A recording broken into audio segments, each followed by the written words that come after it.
साथियों नमस्कार, survey India news में मैं आपका स्वागत करता हूँ। एसएल भारती, धन्यवाद।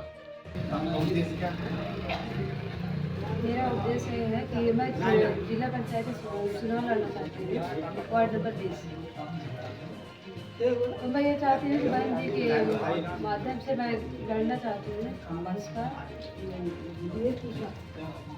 तो आगे चल के आपका उद्देश्य क्या है कि मतलब समाज को आप आगे बढ़ाएंगे? समाज को आगे बढ़ाएंगे और जो हमारी बहन बेटियाँ और पीछे होती हैं, इनकी कहीं मतलब इज्जत नहीं होती है, सामान्य नहीं मिलता है जी। तो मैं इनको आगे जी, तो महिलाओं को आप हक और अधिकार दिलाने का काम करेंगे।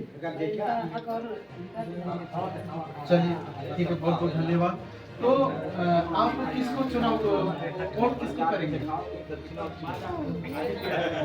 अच्छा चलिए ठीक है, आप किसको वोट करेंगे? जी थैंक यू। आप किसको चुनाव करेंगे? मायावती। जी जी धन्यवाद। तो आप देख रहे हैं यहाँ पर कि ये हमारे कुछ बहन लोग हैं, कुछ बूढ़े लोग हैं, कुछ बुजुर्ग महिला लोग हैं, और ये सब इस बात को यहाँ पर साक्षी दे रही हैं कि हम जो है जो सपोर्ट करेंगी वो बहन रेणु करना चाहते हैं कि ये बहन लोग बहुजन समाज पार्टी का ही मतलब इन्होंने अपने जीवन में बीड़ा उठाया है कि वो बहन कुमारी मायावती जी को आगे बढ़ाएंगी और हाथी पर जो है अपने निशान को अपने चुनाव पे नहीं बोलेगी और ये हाथी को आगे बढ़ाना चाहती हैं, बहन कुमारी मायावती जी को आगे बढ़ाना चाहती हैं और उनके जीवन में जो अभिलाषा आशा यही है कि ये इस बात को ये देख रही हैं और इस बात को यहाँ पर कई सारे लोग हैं जो इस बात को देख रहे हैं। तो हम आपको यही कहना चाहते हैं कि आप देखते रहिए सर्वे इंडिया न्यूज और सर्वे इंडिया न्यूज में लाइक कमेंट करना ना भूलें। कांशीराम साहब अमर रहे। बहन कुमारी मायावती जी जिंदाबाद। बहन कुमारी मायावती जी जिंदाबाद। बहुजन समाज पार्टी जिंदाबाद। बहुजन समाज। ये संविधान के निर्माता बोध सत्य बाबा साहेब भीमराव अम्बेडकर, बहुजन समाज पार्टी के संस्थापक, दलित राजनीति के पुरोधा, वैज्ञानिक से सामाजिक वैज्ञानिक, जनपद सुल्तानपुर 188 विधानसभा के अंतर्गत मोतीगंज सलारपुर की पावन पवित्र धरती पर आदरणीय बहन कुमारी मायावती जी के दिशा निर्देश पर एक दिवसीय सेक्टर स्तरीय कैडर कैंप में उपस्थित हमारे बीच में उपस्थित है पूर्व रहे मंडल प्रभारी, वर्तमान में इस विधानसभा के प्रभारी हैं छोटे भाई दर्शन कुमार अम्बेडकर जी।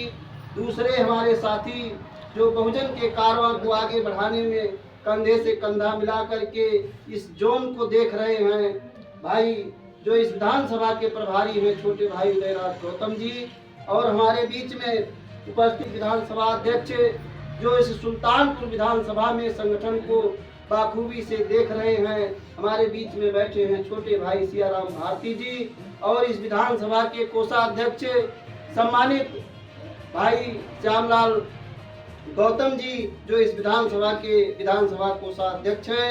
अभी हाल में ही बहुजन समाज पार्टी के बहुजन मिशन को कारवां को आगे बढ़ाने के लिए जो है बहुजन आंदोलन में सम्मिलित हुई और इस वार्ड में जो है जिला पंचायत चुनाव लड़ने की तैयारी कर रही हैं जो है आदरणीय रेणु गौतम जी, और हमारे बहुत पुराने साथी जो बहुजन मिशन को आगे बढ़ाने में अपनी पूरी जिंदगी लगा दिए, इस सेक्टर के सम्मानित सेक्टर अध्यक्ष बड़े भाई रामकिशोर गौतम जी, और हमारे दूसरे साथी बैठे हैं वो भी अपनी पूरी जिंदगी बहुजन मूवमेंट से विराम रखते हैं छोटे भाई रामतीरथ गौतम जी, और यहाँ पर उपस्थित जो है आंगनबाड़ी की कार्यकर्त्री है भाई सीतापति जी, और जो यहाँ पर उपस्थित हैं बहुजन समाज के जागरूक साथियों, हमारी माताएं एवं बहनें, हम आपका अपनी तरफ से और बहुजन समाज पार्टी की तरफ से सभी साथियों का, माताओं बहनों का तहे दिल से हार्दिक स्वागत वंदन अभिनंदन करते हैं। साथियों, अभी हमारे सभी साथी अपनी बात को रख रहे थे। मैं भी का जन्मदिन, मायावती जी का जन्मदिन 15 जनवरी को आप लोगों ने धूमधाम से मनाने का काम किया। आदरणीय बहन कुमारी मायावती जी ने जो है 15 तारीख को तो पूरे देश प्रदेश विदेश में बहन जी का जन्मदिन मनाने का कार्य हुआ। बहन जी ठीक 16 तारीख को दूसरे दिन जो है सभी उत्तर प्रदेश के जोनल कोऑर्डिनेटर जिला अध्यक्ष की बैठक जो है आदरणीय बहन कुमारी मायावती जी ने लखनऊ में बुलाया था। साथियों, मैं आप लोगों को बताना चाहता हूं कि आदरणीय बहन कुमारी मायावती जी ने उस प्रदेश की बैठक में मैं भी वहां गया था। आदरणीय बहन कुमारी मायावती जी ने जो दिशा निर्देश किया है उन्हीं के बताए हुए दिशा निर्देश पर ये कार्यक्रम लगाया गया है। साथियों, मैं आप लोगों को बताना चाहता हूं कि आदरणीय बहन कुमारी मायावती जी ने प्रधान, बीडीसी, जिला पंचायत, व्यवसायिक कर्मचारी सबको बता करके लगभग 100-150 की कैडर बैठक भीड़ को बुला करके बैठक करने का काम करिएगा, ताकि ये संदेश जाए कि बहुजन समाज पार्टी का कार्यक्रम चल रहा है।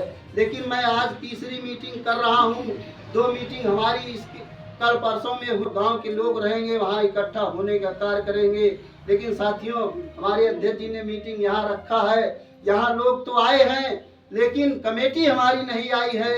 मैं अध्यक्ष जी से निवेदन करूंगा कि अगली जब हमारी बैठक हो तो हमारे कमेटी के लोग 50, 60, 70% उपस्थित हों, ताकि उनको कैडर दिया जा सके। मानते हैं बाबा साहेब ने कहा था हमको इस देश का हुक्मरान बनना है, हमको इस देश पे सत्ता पे काबिज होना है। बाबा साहेब ने इसीलिए 1 वोट का अधिकार दिया था। साथियों, बाबा साहेब की जो सोच थी, बाबा साहेब के जो विचार हैं, हमको आपको उसको फॉलो करना चाहिए। साथियों, मैं यहाँ काम कर रहा हूँ पार्टी में, बाबा साहेब के मिशन में काम कर रहा हूँ, तो किसी का एहसान नहीं कर रहा हूँ। साथियों, बाबा साहेब ने कहा था, अय मेरे समाज के पढ़े लिखे भाइयों, जब समाज में पढ़ लिख कर कुछ बन जाना तो समाज के लिए समय, बुद्धि, पैसा खर्च करना। साथियों, मैं बाबा साहेब के एहसान के तले दबा हूँ, इसलिए ये रमेश गौतम जो है बहुजन किसी का काम नहीं कर रहा है। ये बाबा साहेब के एहसान से जो दबे हैं, मैं बाबा साहेब के ऋणी हूँ, इसलिए मैं ये सारे लोग लगे हैं बाबा साहेब के मिशन में। साथियों, आप लोग भी लगे हैं, लेकिन मैं आपको बताना चाहता हूं कि बाबा साहेब के अगर सच्चे अनुयायी हैं तो बाबा साहेब के विचारों पर हमको आपको चलना होगा, बाबा साहेब की बातों को हमको आपको मानना होगा, तभी जो है बाबा साहेब का सपना पूरा होगा। साथियों, बाबा साहेब ने संविधान में व्यवस्था दे करके 1952 में जो है 1952 में वोट पड़ना शुरू हुआ। 1956 में साथियों, मैं आपको बताना चाहता हूं कि बाबा साहेब ने अपने आखिरी सांस तक और खून के आखिरी बूंद तक हमारी याद की लड़ाई बाबा साहेब जब तक जिंदा थे लड़ते रहे। लेकिन सन 1956 6 दिसंबर 1956 को बाबा साहेब जहां के थे वहां चले गए। लेकिन साथियों, बाबा साहेब का कारवां लगभग 10 साल तक ये थमा रहा। बहुत 10 साल के बाद ये जो फोटो लगी है मान्यवर मसीहा कांसीराम साहब की, साथियों, मान्यवर कांसीराम साहब को जब बाबा साहेब के बारे में पता लगता है, तब जो है जब पता लगता है कि ये घर द्वार जो है छोड़ देते हैं और बाबा साहेब के मिशन को बढ़ाने में अपना पूरी जिंदगी लगा देते हैं। साथियों, अभी हमारे भाई बता रहे थे माननीय राजकुमार बौद्ध जी, साथियों, मान्यवर कांसीराम साहब 1963-64 में जो है IAS की नौकरी को त्याग दिए।